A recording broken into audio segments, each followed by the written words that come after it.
কিরে, পায়ে 2 টাকার স্যান্ডেল, গায়ে কুচকানো শার্ট, তোর এই ভার্সিটিতে ঢুকার ভিসা কে দিল রে? তোরা এভাবে কেন বলতেছিস? আরে শুনি না, তুই থাকোস কই? আমার বাসা ভাই পাশের বস্তিতে। এটা হচ্ছে প্রাইভেট ইউনিভার্সিটি, এখানে স্মার্ট আর রিচ কিডরা পড়তে আসে। আর তোর মতো আবুল ইউনিভার্সিটিতে চান্স কেমনে পাইলি? শোন, ওনা তোদের মতো ড্যামেজ স্টুডেন্ট না যে সেমিস্টার ফি দিয়ে পড়তে হবে। আর এই ইউনিভার্সিটিতে পড়তে কোনো টাকাই লাগে না, ওর মেধা দিয়ে চান্স পেয়েছে। নেক্সট আর কিছু বল। নেক্সট আমি বলতেছি, ওদের মতন স্টুডেন্টদের জন্য না আমাদের ভার্সিটিটা একদম পুরো গুলিস্তানের বাস স্ট্যান্ডের মতন হয়ে গেছে। তোদের জন্য না এই ভার্সিটি না। আই তুই কি বলতেছিস এগুলো? কাউকে রেসপেক্ট করতে পারিস না? এখানে রেসপেক্টের কি আছে? তোর ড্রেস আপ দেখছিস, ওর জন্য এই পরিবেশটাই নষ্ট হয়ে গেছে। স্টপ রাইসুল, তুই সামনে আগাও, আমি আসছি, কথা আছে। খাও। না না, কোনো সমস্যা নাই, আমার পেটে ক্ষুধা নাই, আমি খেয়ে আসছি, পেট ভরা আছে। আমি দুটো অর্ডার করেছি, একটা তোমার একটা আমার। খাও। আচ্ছা। এই শোনো, তুমি তো ম্যাথ অনেক ভালো পারো, আমি না অনেক বেশি দুর্বল। তুমি কি আমাকে একটু ম্যাথ শেখাতে পারবে? শিওর? তাহলে অফ ডে গুলোতে তুমি আমার বাসায় এসে ম্যাথ শেখাবে, বুঝছো? অবশ্যই, কোনো সমস্যা নেই।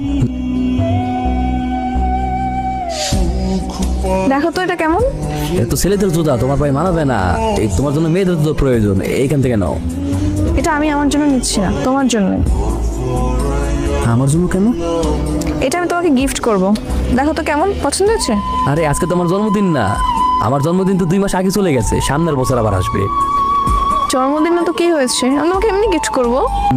না না না, গিফটের দরকার নেই, সমস্যা নেই। গিফট নিবা না? আচ্ছা ঠিক আছে, কালকে থেকে তো তুমি আমাকে টিউশন করাবে, সেই টিউশনের অ্যাডভান্স পেমেন্ট হিসেবে তোমাকে আমি গিফট করবো। এবার নেবে?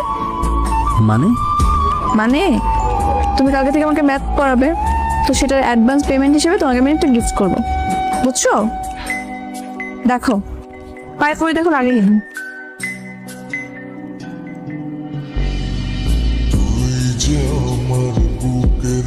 মা বসে আছো কেন? চলো খামো লগে, আও খাওন দাও। কি ব্যাপার মা, ভাতটা দাও খাই। টাইল শেষ রামদম কি? শোনো, আমি নতুন একটা টিউশনি পাইছি, ও টিউশনিতে আমি অনেক টাকা পাবো। আল্লাহর মধ্যে টিউশনে টাকা পাইলে আমাকে পুরো মাস চলে যাবো, ওর টেনশনের কিছুই নেই। আলহামদুলিল্লাহ। হ্যালো, কি করছো? এই কিছু না, এই যে ডিনার করতেছি। ও, কি খাচ্ছো? গুড়মুড়ি, আমি রাতে গুড়মুড়ি খাই। আচ্ছা শোনো, কালকে তো ভার্সিটি অফ, তো কালকে কিন্তু চলে এসো। হ্যাঁ হ্যাঁ ঠিক আছে, আমি সকাল সকাল চলে আসবো। তুমি আমার ফোনে অ্যাড্রেসটা টেক্সট করে দিও। Okay bye. মা কি হয়েছে, মুড়ি খাবো, সমস্যা কি? তুমি বল। তুমি তো আনইজি ফিল করতেছো কেন? আমরা তো ফ্রেন্ড, চিল।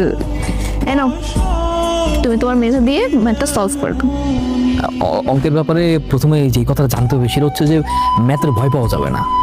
হ্যাঁ, ভয় পেলেই কঠিন মনে হবে, জিনিসটাকে ভালোবেসে করতে হবে। এই তো হয়ে গেল, বুঝতে পারছো? আসলে তো অনেক ইজি, আমি এত সহজভাবে কখনো শিখি নাই। এখন থেকে পারবা।